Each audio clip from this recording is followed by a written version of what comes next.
Hola, bienvenidos a El Derecho a Disentir, espacio dedicado a escuchar las opiniones de jóvenes universitarios de diferentes carreras y escuelas, que pondrán sobre la mesa los temas que más le interesan a la sociedad. Yo soy Jimena Jiménez, comenzamos.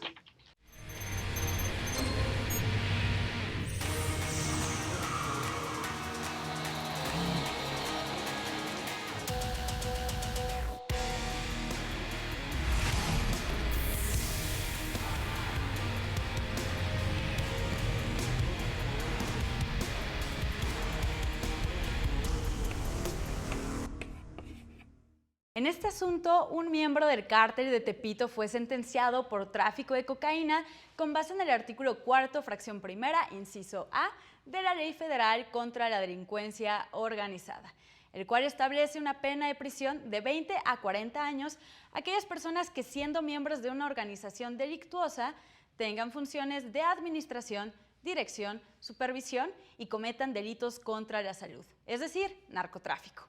Esta persona impugnó su sentencia condenatoria, señalando, entre otras cosas, que las penas previstas por el artículo mencionado eran inusitadas, trascendentales y desproporcionales, lo cual violaba el artículo 22 de la Constitución General.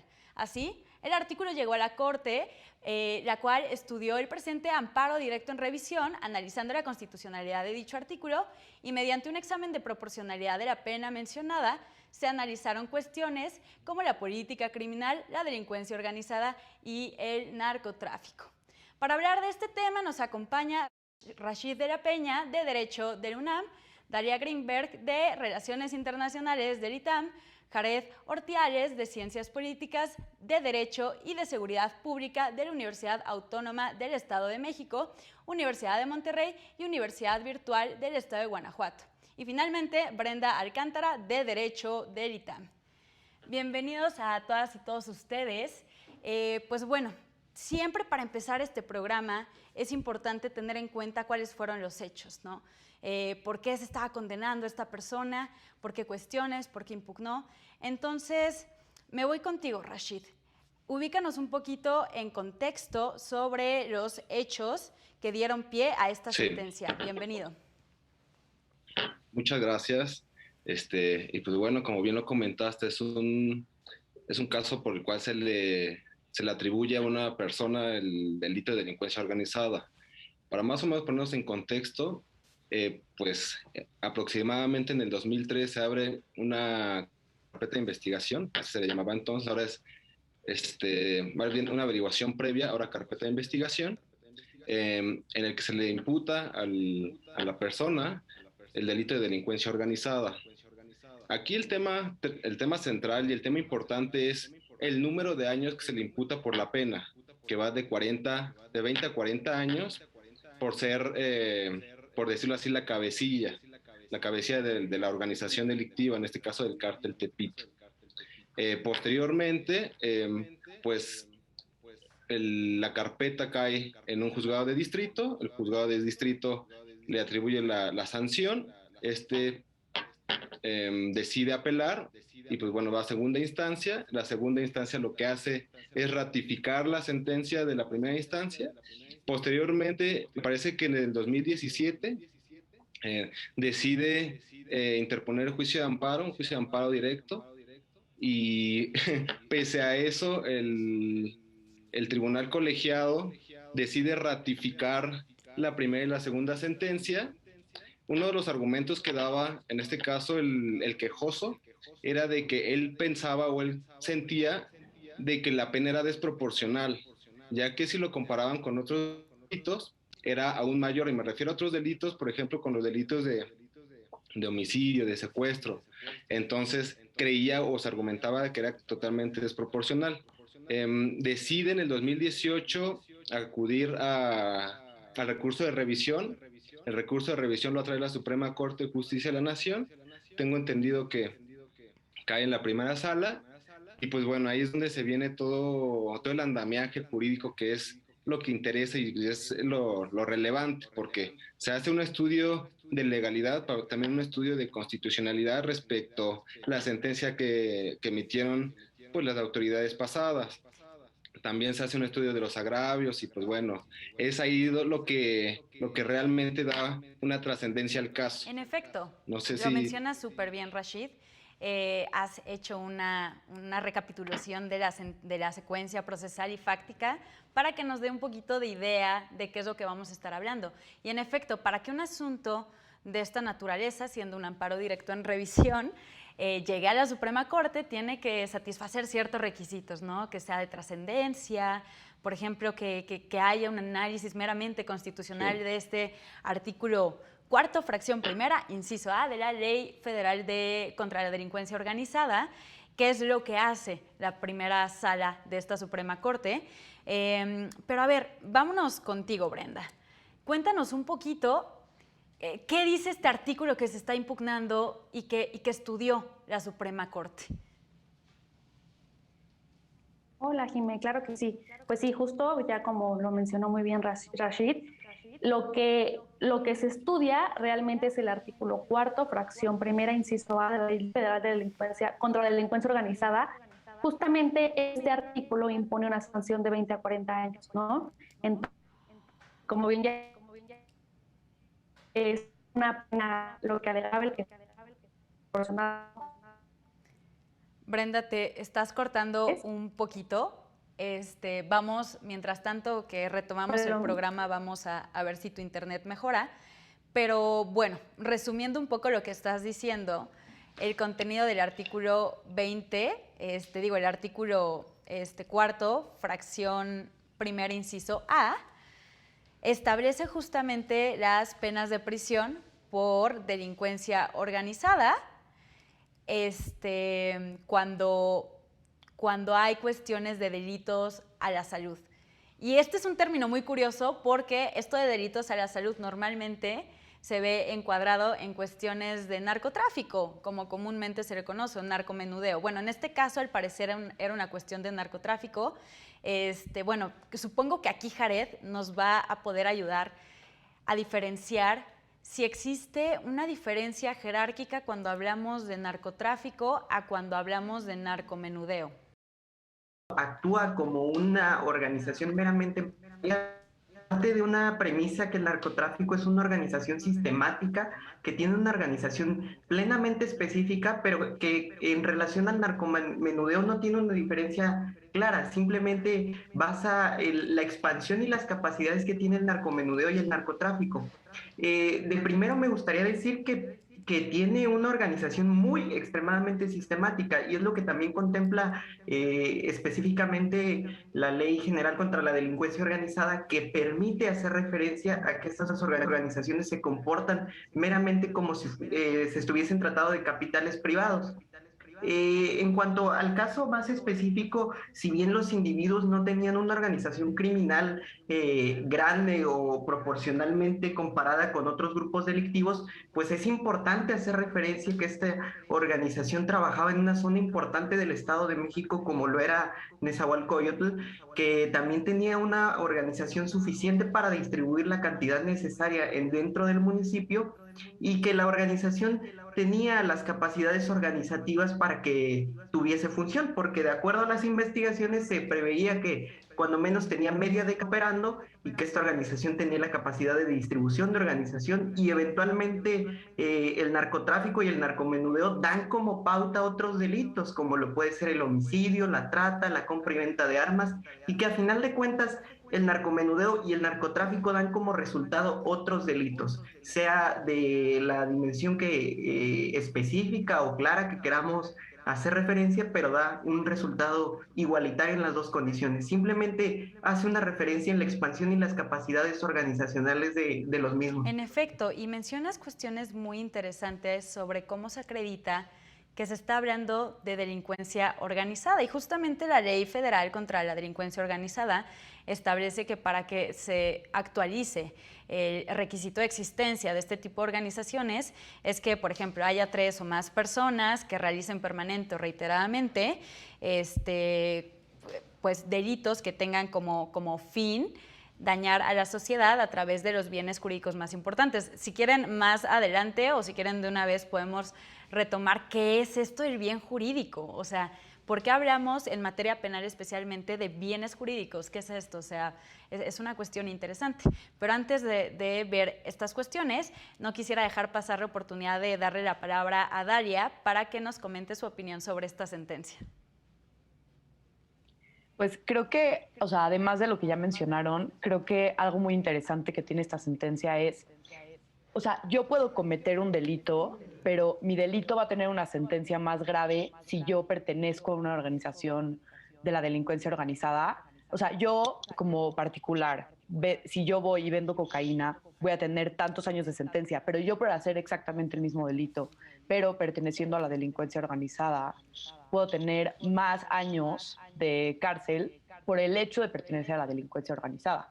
Y lo que se justifica aquí es que es justamente lo que dijo Yared, que es que la delincuencia organizada implica como, pues, como daños a la salud, pero también daños a la seguridad de la nación, y es una, pues, como una institución, ¿no?, que daña mucho más a los ciudadanos mexicanos que el simple hecho de yo llegar y vender cocaína como individual.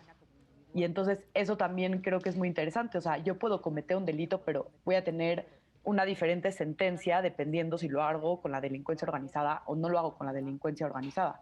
Yo creo que eso es muy interesante. Y algo también que, o sea, que me gustaría mencionar es, o sea, creo que es muy, muy, muy difícil definir qué es la delincuencia organizada. Y creo que también ese es como el problema de esta sentencia y que la hace pues también interesante analizar. O sea, ¿qué es la delincuencia organizada? ¿Qué entendemos como delincuencia organizada? Y pues justamente México firmó la Convención de las Naciones Unidas contra la Delincuencia Organizada Transnacional y sus protocolos, que es en esa convención es la primera vez que se define y que todos los países se ponen de acuerdo con una definición de lo que es la delincuencia organizada.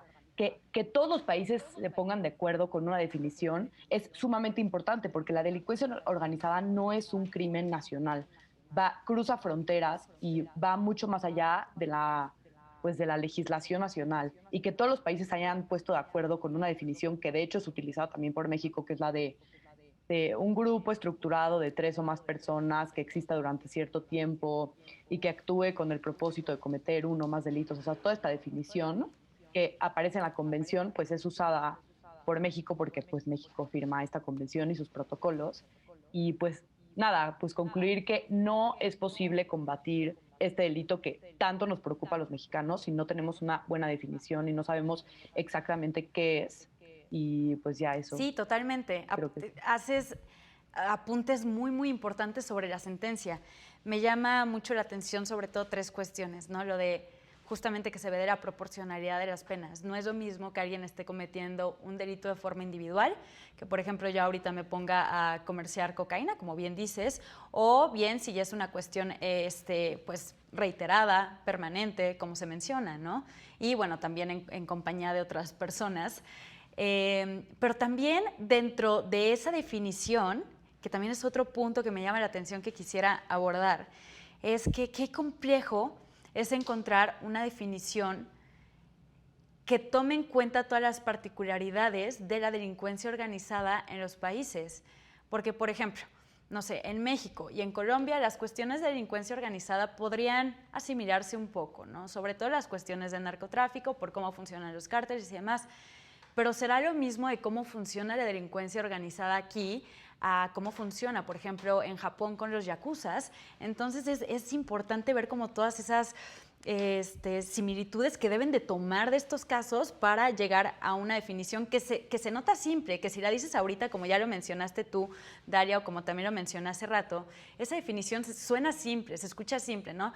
Con que se reúnan 3 o más personas que de manera permanente, reiterada, estén cometiendo delitos, ok, suena interesante, pero también dentro de esa misma definición pienso que también debería haber una proporcionalidad, porque no va a ser lo mismo que ahorita les diga como, ay, nosotros 5, pues vámonos a vandalizar todos los edificios del centro histórico en lo que resta del año, ¿no? Entonces, eso no va a ser lo mismo a lo que, no sé, está haciendo un cártel, el cártel de Sinaloa o cuestiones por el estilo. A ver, Rashid, ¿tienes algunas ahí opiniones que quieres comentar sobre esto? Sí, por supuesto. Em, Cuando se habla de delincuencia organizada, también hay una figura similar, que es asociación delictuosa. El comentario va en ese sentido. Algo que vuelve a la delincuencia organizada un problema que en particular a México le afecta mucho es el factor de organización. Organización desde un punto de vista empresarial, en el que hay una jerarquización, una delegación de funciones y que aparte la delincuencia organizada trabaja de manera reiterada, a diferencia de la asociación delictuosa. Una persona se le puede imputar el delito de asociación delictuosa si meramente se organiza con un grupo de personas y allanan una casa o si roban un vehículo. Pero si lo hacen de manera reiterada y también por el tipo de delitos que se están cometiendo, que tenga que ver con narcotráfico, con trata de personas, con pornografía, pues eso empieza a encuadrarse más en el tipo de delincuencia organizada.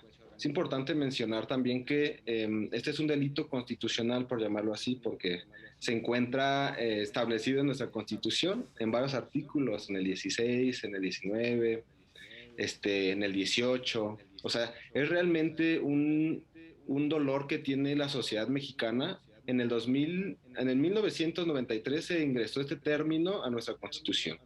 En el 96 se creó la Ley Federal de Delincuencia Organizada, siendo una ley federal porque se le atribuyó, más bien se le dio la facultad a los tribunales federales de darle tratamiento a esta clase de delitos, o sea, quitándole esas facultades a los estados.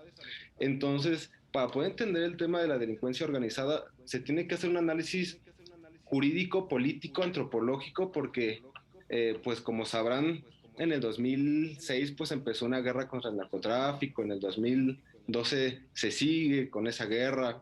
Ahorita la política criminal enfocada en especial al narcotráfico ha cambiado, pero sigue siendo un dolor que se siente en Sinaloa, en Michoacán, en Guerrero. Por eso pareciera que es desproporcional, incluso en la exposición de motivos que se da para hacer la ley y también en la Suprema Corte se explica de por qué pareciera que es desproporcional, pero realmente es proporcional a todas las afectaciones que puede tener la delincuencia organizada, porque no solamente es un tema, como lo comentaban hace rato los compañeros, de narcotráfico, sino está relacionado con corrupción, narcotráfico, trata de personas. O sea, es multifactorial y que tiene un impacto muy grande pues sí, a la sociedad y al país y también al mundo. Por eso se ve la necesidad de a lo mejor crear un tipo penal que pareciera amplio, pero pues es que si se tiene que amoldar a las necesidades de cada estado, pues no lo puedes acotar tanto. Entonces, por eso también es un poco amplio el tipo penal. Claro, por supuesto. Y también tomando en cuenta lo que dice la sentencia de, bueno, finalmente el legislador tiene la potestad de dirigir la política criminal que considera importante. Hay libertad configurativa. ¿Qué significa esta libertad configurativa? Prácticamente que los legisladores de cada estado, tomando en cuenta la gravedad, las particularidades de la región y demás, pues pueden establecer los delitos que ellos consideren importantes. Esto sin exceptuar que también puedan ser sujetos a una revisión constitucional, porque pues sí tienen esta libertad configurativa, pero siempre respetando Constitución, tratados internacionales en materia de derechos humanos. Pero a ver, Brenda, cuéntanos, ¿qué anotaciones tienes sobre esto? Gracias, Jimé. Justo yo creo que totalmente se trata de política criminal, ¿no? ¿Y qué pasa con esto? Como sociedad siempre calificamos, se está cometiendo tal delito reiteradamente, lo calificamos, ¿no? Tal es así que lo metemos como a delitos de prisión preventiva oficiosa como delincuencia organizada, tal cual. Entonces, bien como mencionaba Rashid, pues es un problema que pasa, que sigue existiendo en cárteles que vemos todos los días en la sociedad en México, ¿no? Entonces, es un delito que el legislador tal dijo, ok, ¿qué está afectando? ¿Cuál es mi bien jurídico? Seguridad nacional, ¿no? Que afecta varios bienes. Pero yo creo que aquí está el problema, ¿no? ¿Cuál es el bien jurídico que se afecta? Hablan de seguridad nacional, pero bien jurídico, si bien implica trata de personas, narcomenudeo, homicidios, o sea, ¿qué bien jurídico tutelado está para que digamos esto? Yo creo que tal es así la aseveración del quejoso que hizo, ¿no? O sea, es desproporcionado porque tú no me estás diciendo qué bien jurídico afecto, ¿no? O sea, ¿en cuál nos estamos encuadrando? Si bien, justamente como menciona la sentencia, hay muchos bienes jurídicos que se afectan, se trata totalmente de una política criminal. Ahora, 20 a 40 años, Yo no estoy tan de acuerdo ahí, o sea, tengo esa opinión, ¿no? A mí sí se me hace desproporcionado, porque si bien el delito de homicidio tiene una pena menor, a mí yo sí estaba de acuerdo, ¿no? Como había resuelto el colegiado. Yo creo que es desproporcionada esta parte, porque no tenemos claro cuál es el bien jurídico tutelado. Hablamos de política criminal. Ahora, menciono este tema porque hablar de política criminal nos lleva a otros temas. El día de mañana vamos a poner de moda otro delito que se esté cometiendo en la sociedad y le vamos a querer imponer una pena igual o mayor. Entonces siento que vamos metiendo al catálogo de delitos este tipo de delitos como que están de moda y los vamos metiendo prisión preventiva, les vamos metiendo como un poco más de requisitos más estrictos y eso pues es creo que un poco contrario a una democracia, ¿no? Un Estado de Derecho. Entonces esa era mi opinión respecto al tema. Brenda, perfectísimo. De hecho, justamente estaba buscando en este panel a alguien que tuviera una postura un poco antipunitivista y creo que te encontré. Entonces, pues vamos a estar hablando también de esas cuestiones, ¿no? O sea, ¿hasta qué punto se puede permitir este punitivismo de estar metiendo las cuestiones al Código Penal solamente por ver algo que nos preocupa de la sociedad?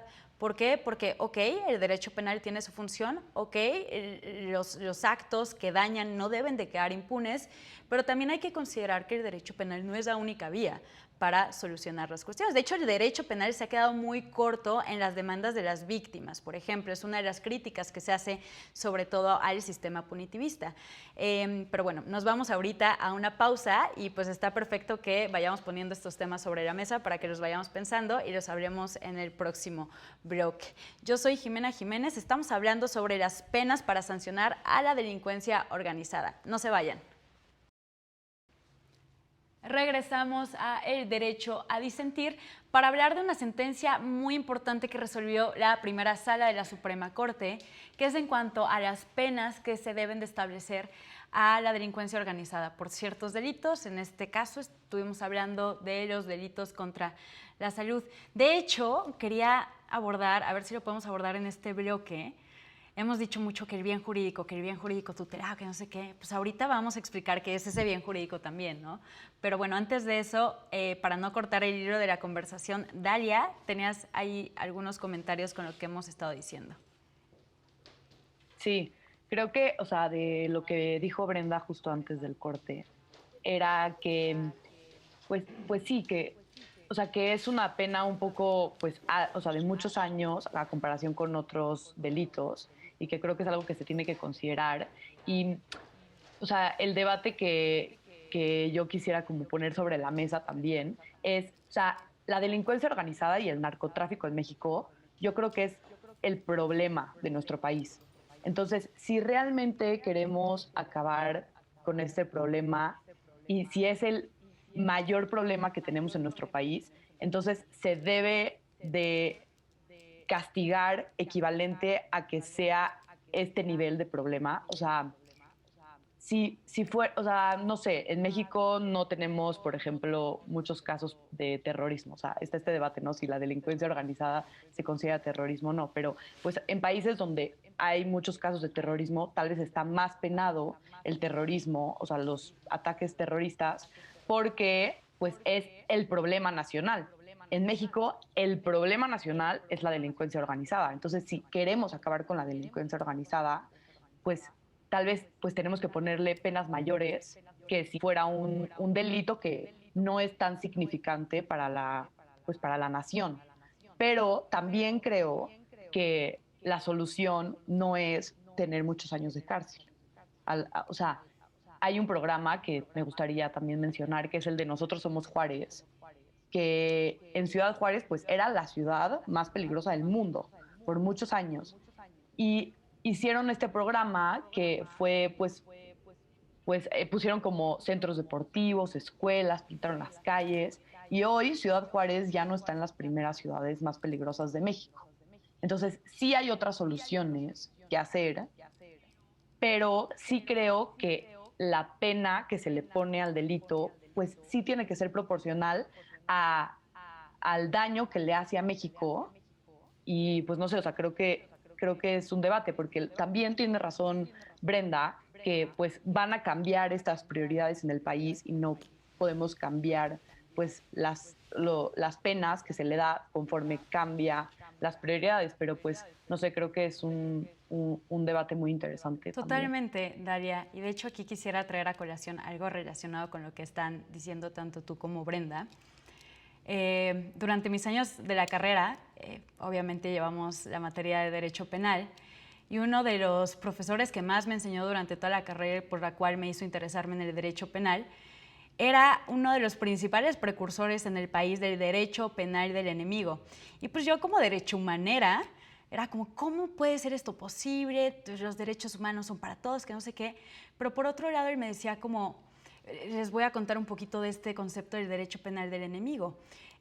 Para los mayores bienes jurídicos tutelados, que es lo que hemos estado comentando, estos bienes jurídicos, no sé, puede ser como la vida, la libertad. Aquí se considera como uno de los bienes jurídicos tutelados la salud. A veces, pues es la dignidad o la integridad física, personal. Son como todos estos bienes jurídicos, como estos conceptos como indeterminados que va a proteger el derecho penal. Si tú haces daño a ese bien, llámese vida, llámese libertad, llámese etcétera, etcétera, te vamos a castigar, ¿no? Entonces, aquí lo que sucede es, pues bueno, hay que considerar, hay que separar los bienes jurídicos de mayor importancia para la sociedad y tomando en cuenta los delitos que afecten la vida, la libertad, etcétera, se les va a imponer una pena interesante. Y la persona que los cometa se deja de considerar persona como tal y se le va a considerar enemigo. Se le va a considerar enemigo porque está dañando estos bienes importantes. Y al considerarlo enemigo, se implementa como una barrera súper punitivista, de lo más punitivista que existe en el mundo, por lo cual existe todo esto de la prisión preventiva oficiosa y demás. Pues podemos ver en el artículo 19 constitucional que creo que la delincuencia organizada justamente está en este listado de prisión preventiva oficiosa. O sea, te vamos a meter a la cárcel antes de que haya sentencia. ¿Por qué? Porque eres un peligro para la sociedad, que es lo que está mencionando más o menos Daria y es lo que pues más o menos aprendí en la carrera resumiendo un poco sobre este derecho penal del enemigo. Pero a ver, Jared, cuéntanos un poquito sobre tus reflexiones de todo esto que hemos estado comentando. Pues sí, en primera instancia yo coincido mucho con Dalia. La política criminal vista desde la observancia de la seguridad pública y de la criminología, pues es un esfuerzo no solo del Estado, sino de la sociedad para modificar los parámetros que crean inseguridad.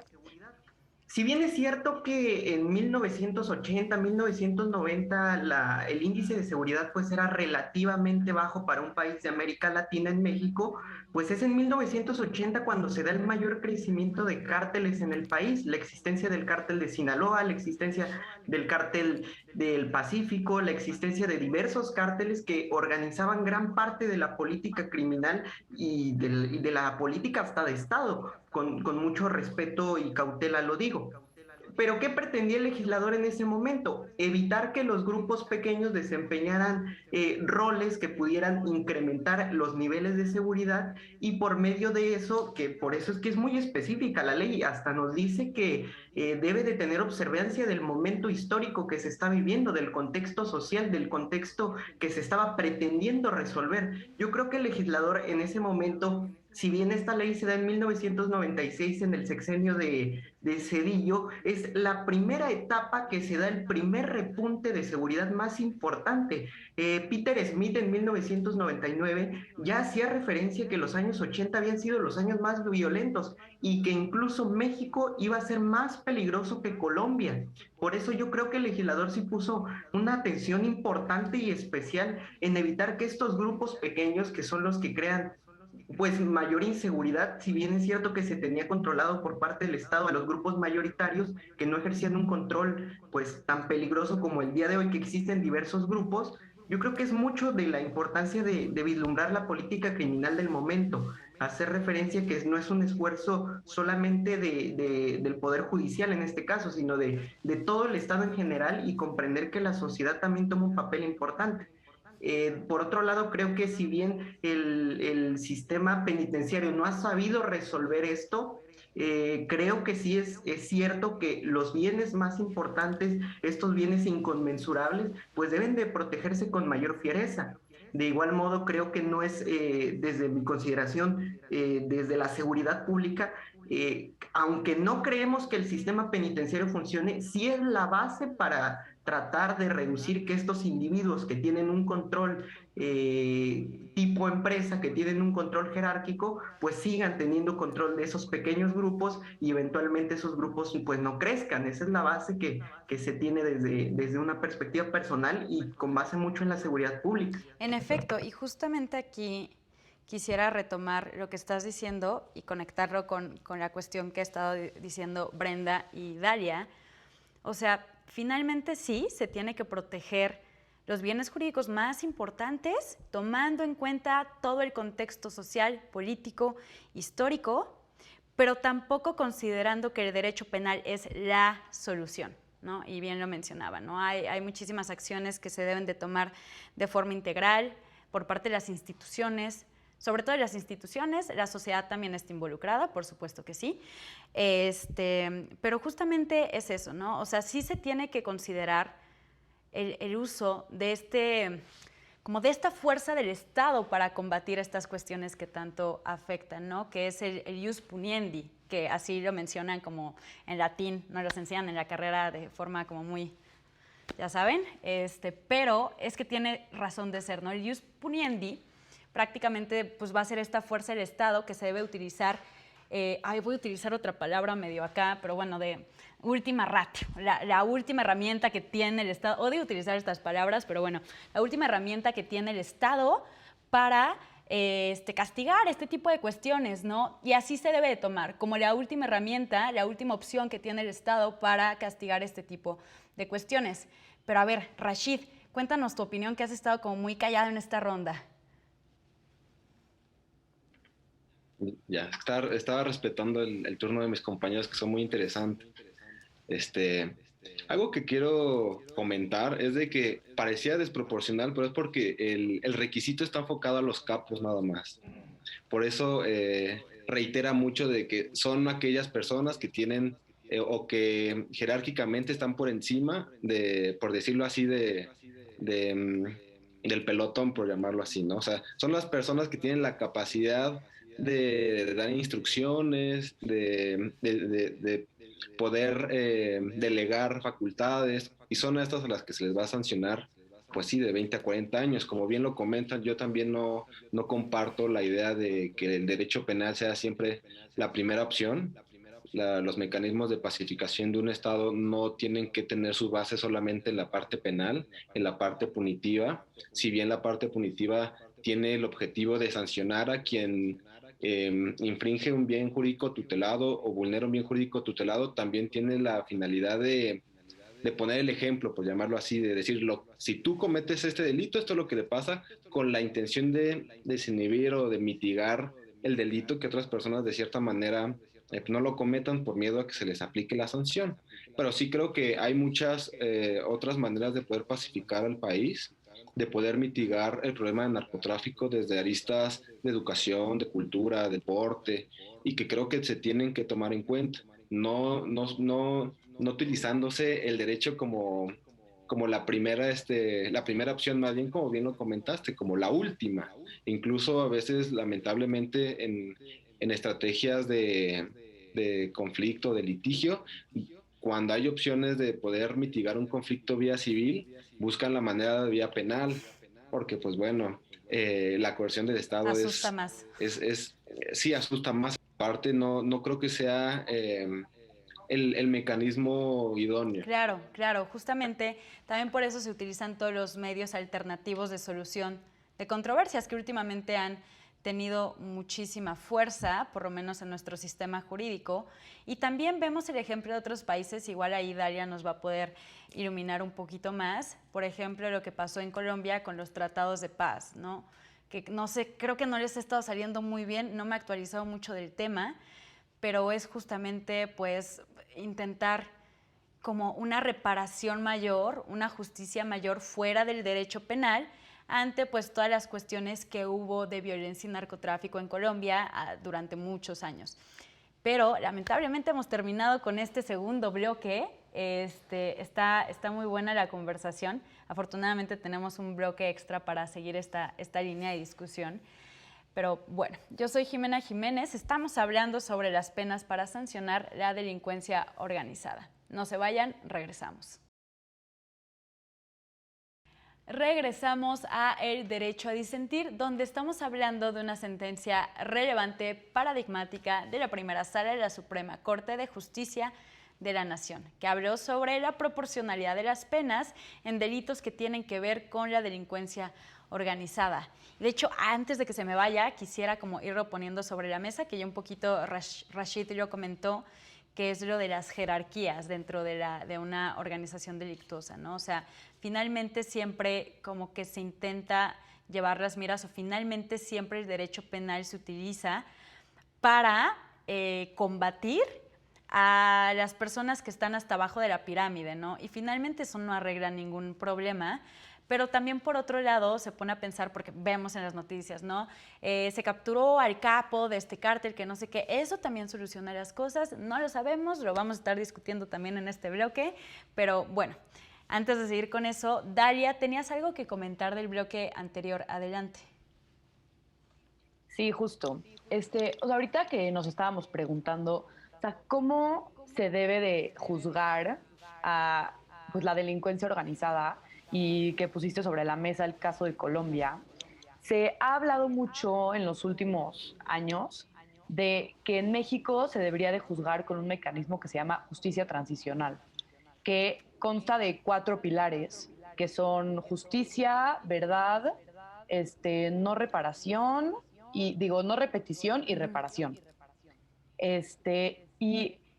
Porque se ha visto que lo que hace la delincuencia organizada no se va a solucionar si solamente se mete a la cárcel, que ese es uno de los pilares, que es la justicia. Pero hay otros 3 pilares que son tal vez igual o más importantes que se haga justicia, que son, por ejemplo, conocer la verdad. O sea, el caso Ayotzinapa, por ejemplo, pues, ¿cómo las víctimas van a tener, pues, paz, literalmente, después de lo que pasó, si no saben lo que pasó? Y esto pasó, por ejemplo, esto fue como famoso en las dictaduras de América Latina de los años 70 y 80, que desaparecían personas y pues nunca se supo qué pasó. Entonces, nunca realmente pues nunca podemos como transicionar hacia la paz, y de ahí viene el nombre, si no se hacen estos 4 pilares, que son la verdad, que es muy importante saber qué ocurrió, quién desapareció a nuestros hijos, quién mató a nuestros hijos, a nuestras hijas, pues la justicia, que se meta a la cárcel a los responsables, la reparación, que esto es muy importante también, que se ha tratado como de implementar también en los tribunales internacionales, que si que si el Estado viola derechos humanos, por ejemplo, tiene la responsabilidad de reparar el daño. Y hay muchísimas formas de repararlo. Y la primera es asumir lo que pasó, o sea, asumir la responsabilidad. Pues hay como maneras de hacer como compensación monetaria o poner monumentos, que esa también es otra. Y la no repetición, que eso es muy importante, porque ¿cómo me van a asegurar que no van a seguir desapareciendo personas? ¿Cómo me van a asegurar que no van a seguir matando personas? Y creo que es muy interesante, y creo que sería muy interesante empezar a poner en México pues estos mecanismos de justicia transicional, y porque son realmente las cosas que van a hacer que no vuelvan a pasar.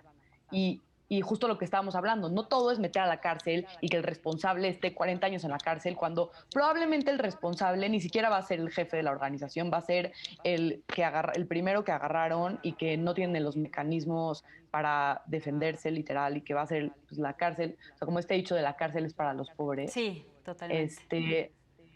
Y no va, o sea, nunca va a acabar el crimen organizado y la delincuencia organizada si no hacemos todos estos pilares que son más importantes que meter a alguien 40 años a la cárcel. Sí, totalmente, concuerdo contigo, y justamente es toda una doctrina que ha estado desarrollando por lo menos la Corte Interamericana de Derechos Humanos. ¿Por qué? Porque pues así viene desde la Convención Americana, pero es justamente que existen todas estas medidas, las garantías de no repetición,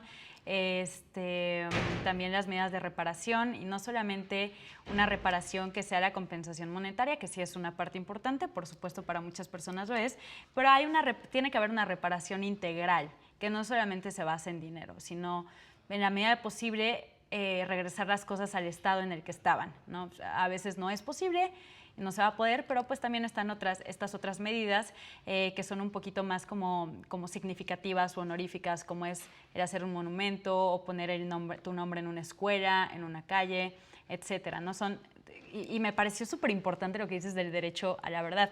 De hecho, últimamente se ha considerado tal como derecho humano, el derecho humano a la verdad, porque es fundamental para, pues, saber qué es lo que sucedió, perseguir este tipo de cuestiones delictivas, y pues es justamente uno de los pilares que dices de la justicia transicional, que yo creo que sí es algo que se debe implementar totalmente en México. Aún falta muchísimo, quizá un poco de años luz, pero ahí se va, poco a poco, poco a poco. Brenda, también vi tu mano levantada por ahí al final del bloque pasado. A ver, cuéntanos. Gracias, Jimé. Justo me surgieron así como comentarios escuchando como estos comentarios tan valiosos. Y creo que es que justo, o sea, atendemos a derechos humanos, pero parece que con todo esto el derecho penal está en una contradicción, ¿no? Por un lado, buscamos máxima eficacia en prevención y castigo de delitos, y por otro lado, parece que queremos un funcionamiento respetando al mismo tiempo los derechos fundamentales y garantías de imputados. Entonces, es ahí donde de hecho, me surgió este derecho de acto y derecho de autor, ¿no? Con la delincuencia organizada. O sea, ponemos al delincuente como el más malo, hay que meterlo 20 a 40 años, y por otro lado hablamos de no, hay que ser restaurativo, no hay que tener tanto hacinamiento en la cárcel, porque justamente, ¿no? Como bien lo mencionaban, muchas veces las cárceles están llenas de gente con escasos recursos que no tienen la posibilidad para salir. Entonces, ¿qué pasa? Agarramos al primero, delincuencia organizada, vamos a prisión, donde hay un hacinamiento enorme, donde ni siquiera ya cabe la gente, hay una sobrepoblación, y luego la gente no tiene los recursos para salir. Entonces yo creo que ese es el problema, ¿no? Y al hablar de esto, literalmente surge una contradicción. O sea, derecho penal, por un lado, sí queremos castigo y meter al delincuente, pero también por otro lado, no hay que respetar derechos fundamentales. Entonces parece que está como en lados contrarios. Entonces, si bien creo que lo mencionaste hace un rato, ¿no? La Corte Interamericana ha resuelto esto. O sea, prisión es última ratio. Si hay otras medidas, como medidas cautelares que podemos ocupar para evitar esto, ¿por qué llegamos a este extremo de la prisión, no? Entonces, me surgió justamente esta parte, y yo también recuerdo haber visto este concepto, ¿no? Del derecho penal de acto y de autor, que creo que ya se superó, ¿no? Desde Beccaria, que hablaba de derecho penal de autor. Híjole, yo creo que si hablamos y seguimos hablando como delincuencia organizada, por poner un ejemplo, ¿no? Que es la sentencia en la que estamos enfocados ahorita, es el peligroso, el malo, a la cárcel. El día de mañana vamos a calificar y poner otra categoría de la persona peligrosa, y le vamos a querer imponer 40, 50, 60 años. ¿Qué es lo que pasa, no? Política criminal. Vamos a meter a esta persona más de 100 años. No, cuidado, ¿no? Cuidado, porque con esto no vamos a tener lo que estábamos platicando, una justicia restaurativa, un derecho a la verdad, a la integridad. Al contrario, ¿no? Yo creo que debemos justamente transicionar a esto, y creo que se está dando. O sea, ya hay conciliaciones en ciertos tipos de delitos. Me parece que de género no existe todavía, pero justamente cambiar este chip que tenemos como sociedad y que tiene el legislador, ¿no? Porque al final creemos que la única solución es cárcel, muchos años, y se va a solucionar el problema. Yo creo que no. Yo creo que para tener estos principios y llegar a conclusiones como ha llegado la Corte Interamericana, donde hay un verdadero respeto a derechos humanos y fundamentales, debemos cambiar este chip de total, o sea, prisión preventiva última ratio, y más bien enfocarnos en la verdad, en la restauración, en un tejido, ¿no? O sea, este tejido social que hemos perdido y que al final nos lleva a imponer penas tan grandes como esta. Totalmente, y me parecen unas observaciones muy valiosas y que quisiera retomar nada más para explicar y detenernos un poquito en todo esto del derecho penal de acto y el derecho penal de autor. Podemos ver que históricamente el derecho, bueno, a ver, veamos primero las diferencias. En el derecho penal de acto te castigan por lo que haces, ¿no? Y en el derecho penal de autor te castigan por lo que piensas, por lo que eres, y pues vaya, este tipo de derecho penal se ha utilizado muchísimo en regímenes dictatoriales, ¿no? O sea, cuando eres un opositor al régimen dictatorial, se utiliza el derecho penal de autor. O sea, pon tú que no estás diciendo nada, no estás cometiendo ningún delito, pero pues a las personas en el poder no les conviene mucho lo que tú estás diciendo, ¿no? Entonces, pues se castiga lo que piensas, no realmente lo que haces, y también es justamente valioso porque se coloca una etiqueta a las personas. Por ejemplo, también durante muchísimos años se criminalizó la homosexualidad con base al derecho penal de autor. O sea, si eres homosexual, en algunos países ni siquiera es si haces un acto homosexual, o sea, si eres homosexual, se te mete a la cárcel, ¿no? Y son como esas cuestiones absurdas que ya se han estado como superando, pero debemos de tener un especial ojo para identificar como las etiquetas sociales que se le pone a las personas. Totalmente de acuerdo contigo, Brenda. Rashid, ¿tienes ahí algún comentario? Sí, justamente ahorita que comentas lo de acto y autor, el delito de delincuencia organizada está considerado dentro de los de autor. O sea, puede que incluso no lo ejecutes, pero si, si está la intención, se sanciona. Y algo que comentó esta Brenda es también muy interesante, el papel fundamental que juega el legislador. Hay una moral legislativa que tiene o que permea el cuerpo normativo y que por eso va cambiando. Como bien lo dijiste hace ratito, en otro tiempo era un delito ser homosexual. Afortunadamente en la actualidad ya no lo es, pero siguen existiendo otros tipos penales. Se sigue sancionando a mujeres por interrupción legal del embarazo. Y eso lamentablemente es así porque la moral del legislador sigue permeando en el cuerpo normativo y sigue, pues sí, vulnerando derechos fundamentales de las gobernadas. Entonces, afortunadamente, como incluso lo comenta la sentencia, hay un control de constitucionalidad, pero a veces, a pesar de que existe ese control, se siguen vulnerando jurídicamente derechos fundamentales a través de leyes generales, de leyes locales, y se tiene que, pues sí, acudir a un tribunal constitucional. Claro, para determinar justamente la constitucionalidad de estas cuestiones. También algo que me llama muchísimo la atención de la sentencia es que al hacer el examen de proporcionalidad, mencionan que, por ejemplo, los delitos de delincuencia organizada, cuando tiene que ver con tráfico de menores, la pena era de 8 a 10 años, a comparación de estos delitos contra la salud, que es de 20 a 40 años. Entonces ahí me pongo a pensar, o sea, te van a meter a la cárcel 8 años por tráfico de menores, pero 40 años si organizaste la entrega de unas tachas. No sé, me parece, con este tipo de ejemplo, me parece incluso hasta absurdo. Sigo dudando si realmente es proporcional la pena con este tipo de reflexiones. A ver, Rashid. Algo absurdo, pero que pasó, hubo un tiempo que en ciertos estados se sancionaba más que se robaran una res a que mataran a una mujer. Así de crítico era la situación. Entonces, pues también vemos que los legisladores no siempre jerarquizan y a veces a lo mejor no están obligados, pero sus asesores o el cuerpo que los acompaña sí están obligados a buscar mecanismos de jerarquización y proporcionalidad en las sanciones que imponen, por lo menos en materia penal, ¿no? La política criminal. En efecto, sí, luego nos encontramos con estos ejemplos pues absurdos, ¿no? Bueno, a mí me parece justamente este ejemplo que dices totalmente absurdo en cuanto a la proporcionalidad de penas, pero pues a ver, Jared, cuéntanos tus últimas reflexiones sobre todo esto que hemos estado diciendo en este bloque.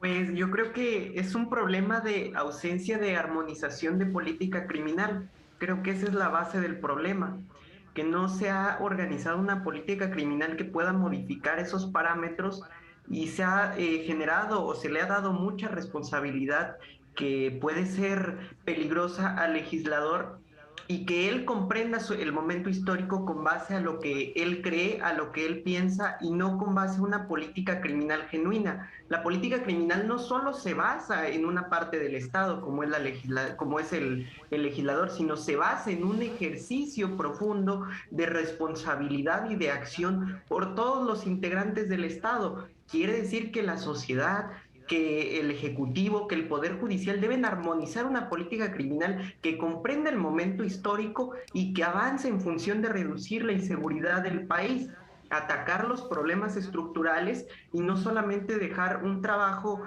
penal que pueda sancionar y creer que eso va a funcionar. Y tampoco encarcelar a los líderes va a ser la solución del problema. Lo hemos visto cuando murió Pablo Escobar, no acabó el problema del cártel de Medellín. Cuando murió Osama Bin Laden, no acabó Al Qaeda, al contrario. Al Qaeda, pues, gobernó junto con otros grupos criminales Siria e Irak hasta hace unos años. Por eso yo creo que es un problema un problema estructural de armonizar la política criminal y es lo que deberíamos de atender. Pues ahí lo tenemos, ahí tenemos estas reflexiones sobre este problema tan importante que tenemos en México, que tenemos en nuestro país y que también impacta en otras latitudes, por supuesto que sí. Pero bueno, estas reflexiones han sido muy enriquecedoras para elevar este tipo de debates sobre la delincuencia organizada, el uso del derecho penal, el uso de otros mecanismos para encontrar una verdadera justicia. Pero bueno, hemos terminado con este programa de El Derecho a Disentir, donde hemos tenido reflexiones valiosísimas sobre la proporcionalidad de penas, las penas en sí mismas y la delincuencia organizada. Yo soy Jimena Jiménez, esto fue El Derecho a Disentir y nos vemos a la próxima.